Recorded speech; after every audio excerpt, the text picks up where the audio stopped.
Hello everyone. Today we will discuss new topic of second chapter and the name of the topic is electric potential energy.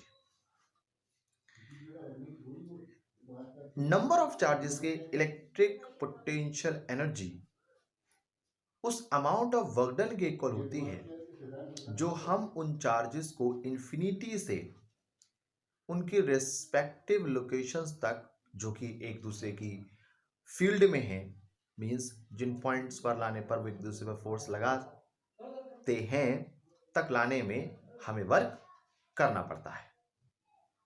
उस work को हम उस system की electric potential energy कहते हैं। अगर हम इसको डिफाइन करना चाहें तो इसको कुछ इस तरह से डिफाइन कर सकते हैं। The electric potential energy of a system of charges is defined as the amount of work done in assembling the charges at their respective locations bringing from infinity. So अब हम निकालते हैं potential energy of the system of two charges. So the first one is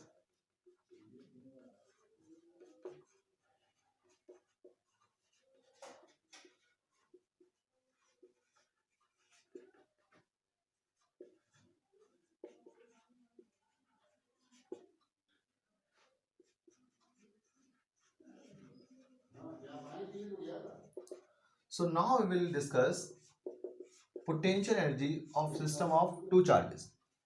I said now we will study the potential energy of system of two charges. Suppose करिए हमारे पास दो charges हैं.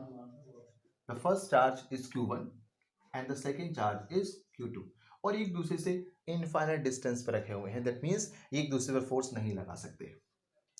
और इन दोनों चार्जेस Q1 एंड Q2 को हमें point A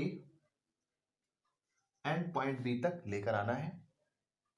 point A और B के बीच जो डिस्टेंस है वो स्मॉल आर है.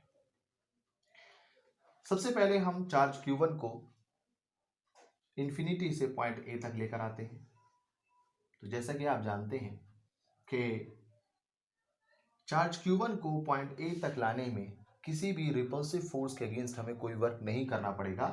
So here W1 is equals to 0 means the amount of work done in bringing the charge Q1 from infinity at point A is equals to 0 because there is no repulsive force at all. Now हमें charge Q2 को infinity से point B तक लाने में कुछ ना कुछ work करना पड़ेगा. एंड वर्क निकालने के लिए हमने फॉर्मूला पढ़ा था W is equals to VQ. Now the amount of work done in bringing the charge Q2 from infinity at point B is equals to W2 is equals to V1 Q2. Here V1 is the electric potential due to charge Q1 at point B because अब charge Q1 आपका point A पर आ चुका है और Q1 charge point A पर आने की वजह से पॉइंट B पर इसकी वजह से एक इलेक्ट्रिक पोटेंशियल भी होगा. And that electric potential V1 is equals to 1 upon 4 pi epsilon naught Q1 upon R. Now the final formula becomes 1 upon 4 pi epsilon naught Q1 Q2 upon R. It is W2. Now the total amount of work done. Now the total amount of work done is equals to W1 plus W2 is equals to 0 plus W2 that is W2 and is equals to 1 upon 4 pi epsilon naught Q1 Q2 upon R. So that will be the formula to find the work done. That will be the formula to find the work done in assembling the two charges Q1 and Q2. That amount of work done will be conserved as the potential energy of the system of the two charges, and that is U is equals to W is equals to 1 upon 4 pi epsilon naught Q1 Q2 upon R. So finally it is the formula to find the potential energy of system of two charges. अब हम इसको erase करके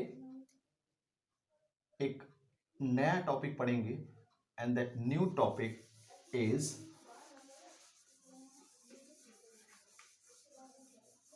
electric potential energy of system of three charges. हम 3 charges के system की electric potential energy अब निकालने वाले हैं। सपोज करिए हमारे पास 3 चार्जेस हैं, the first one Q1, the second one Q2 and the third one Q3। ये एक दूसरे से इनफाइनाइट डिस्टेंस पर हैं, मीन्स एक दूसरे पर फोर्स नहीं लगा रहे, एक दूसरे की फील्ड से बाहर रखे हुए हैं। और इन तीनों चार्जेस Q1, Q2 और Q3 को हमें पॉइंट A, पॉइंट B और पॉइंट C तक लेकर आना है। पॉइंट A और पॉइंट B के बीच जो डिस्टेंस है, the distance is R12। Point B और पॉइंट C के बीच जो डिस्टेंस है, the distance is R23। And point C और पॉइंट A के बीच जो डिस्टेंस है, द डिस्टेंस इज R31। सो सबसे पहले हम चार्ज Q1 को इंफिनिटी से पॉइंट A तक लेकर आ रहे हैं। जैसे कि आप देख सकते हैं, इस चार्ज Q1 को लाने में हमें किसी भी दूसरे चार्ज के रिपल्सिव फोर्स के अगेंस्ट कोई वर्क नहीं करना पड़ेगा। So the amount of work done in bringing charge Q1 from infinity at point A W1 is equal to 0। अब हमारा चार्ज Q1 पॉइंट A तक पहुंच चुका है। ऐसे हमारा चार्ज Q1 पॉइंट A तक पहुंच चुका है। अब हम अपने दूसरे चार्ज Q2 को इंफिनिटी से पॉइंट B तक लेकर आ रहे हैं। चार्ज Q1 की वजह से अब पॉइंट B पर एक इलेक्ट्रिक पोटेंशियल आ गया है और अब चार्ज Q2 को पॉइंट B तक लाने में हमें कोई ना कोई वर्क भी करना पड़ा होगा, and that amount of work done W2 means charge Q2 को इंफिनिटी से पॉइंट B तक लाने में जो किया गया वर्क W2 है, that is equal to V1।